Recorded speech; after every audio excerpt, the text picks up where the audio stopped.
This is Radar from the Entertainment Blog coming at you with another show of movie reviews and observation number 245. Let's start off with this. The 3 bad movies that I watched in a row. First one was called Baby Girl with Nicole Kidman, Antonio Banderas, and Harris Dickinson. This movie was an hour and 50-something minutes with credits. And I will say this. You know, some people have some weird quirks when it comes to their sexual fantasies, and that was the whole point of this movie. Is that even though she's married to another rich, successful person like Antonio Banderas, she wasn't being satisfied by him. So she starts some weird relationship with one of her interns that gets out of hand when it involves their personal life. And that's what the whole movie is about. Their weird relationship that the two of them have, her intern and herself. And Nicole Kidman's a good actress, and Antonio Banderas is a good actor. But, this was just terrible. So, yeah, don't watch Baby Girl. Then I watched The Actor. And the movie was, let's make it old-timey sake. And it wasn't like it was black and white, but it was like old-timey. Not a very cohesive movie. It was very confusing. It was like this guy wakes up and he doesn't know where he is. And they make him work it off till he can figure out how he can get out of there with his amnesia. And he's an actor. And then he goes back home and things are confusing. And then it's just a whole train wreck of how he's trying to figure out who his life is. And Toby Jones is a good actor. I think Gemma Chen was like a relationship person in the movie, and I maybe recognize some other people. I think Tracy Ullman was in this movie.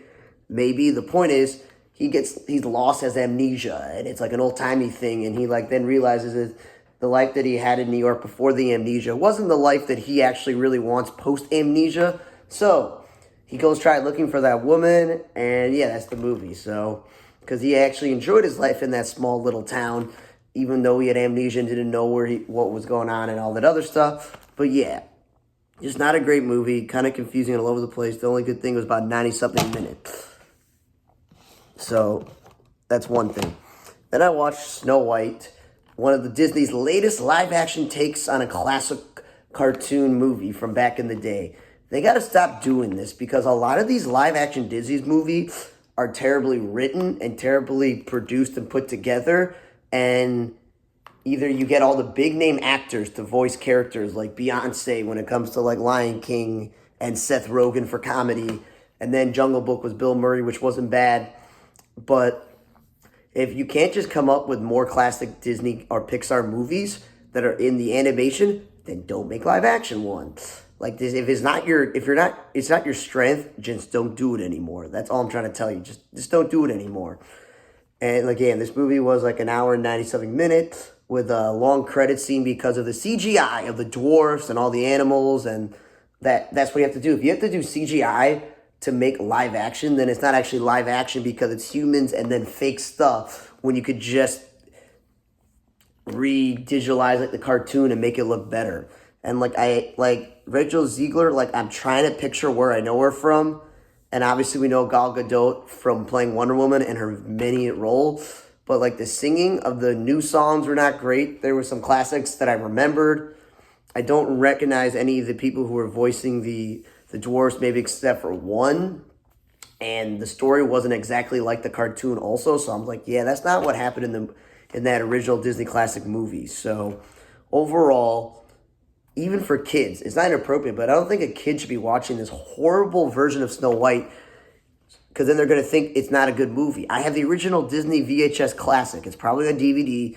It probably is on Disney streaming, maybe. You should have your kids watch the original Snow White. There's no reason to watch this. And I'm not going to go with the internet people who are oh, Gal Gadot's better looking than her, blah, blah, blah, blah, blah. I don't care.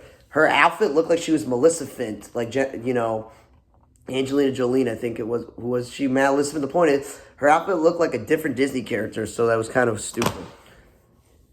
Then I will say this. I watched another Disney live-action movie earlier, and it was Mufasa, the Lion King. And instead of, them making Lion King 2 and Lion King 3, which I don't want to say because they may actually go make live-action remakes of, I don't know, the original cartoons when they shouldn't.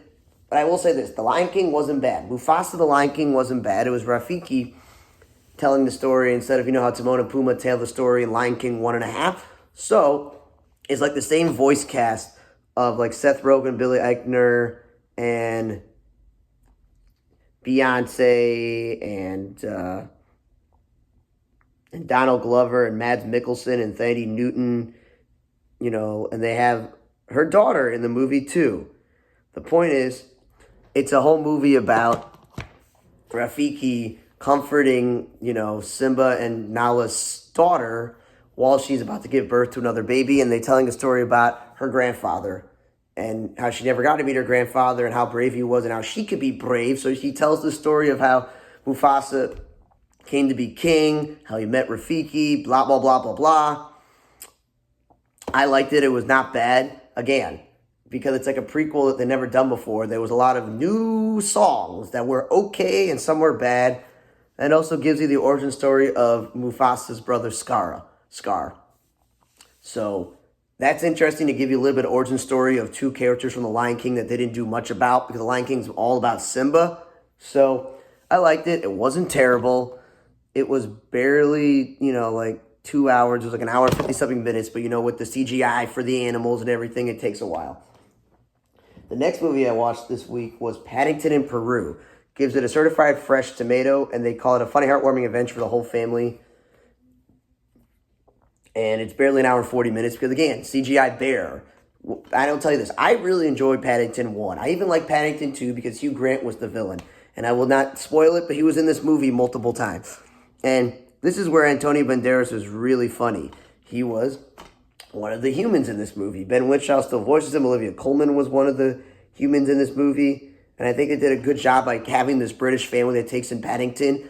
Are actors that I'm unfamiliar with, but maybe people who watch British programs or movies understand them. But the whole entire movie was the woman who took him in, the bear who took him in was in trouble and he had to go look for her and he brought the whole family and they were in Peru. And the usual chaos in Paddington trying to save the day, spiraling, domino effect of things happening and them trying to save the day. It was a good adventure. It was funny. Really good kids movie. Kids would definitely like it if you saw the first couple of Paddingtons. I liked it. I just don't think it was good as the original. But overall, there were some songs in the movie too. And yeah, I just like Paddington. That's when they decided that's a good idea making a live action of Paddington because I don't know if there was a cartoon or not. The next movie, the last two movies I watched were action movies. One is called Love Hurts with Ke Huy Quan and Ariana DeBose, who I just saw in Kraven the Hunter the previous week. And this movie is typical retired guy who has all these abilities with martial arts and weapons and killing people. And that's a lot you put behind him. And he's a suburbanite, they say Milwaukee real estate agent. And apparently Ariana DeBose was some person in this Asian mafia thing that he was a part of.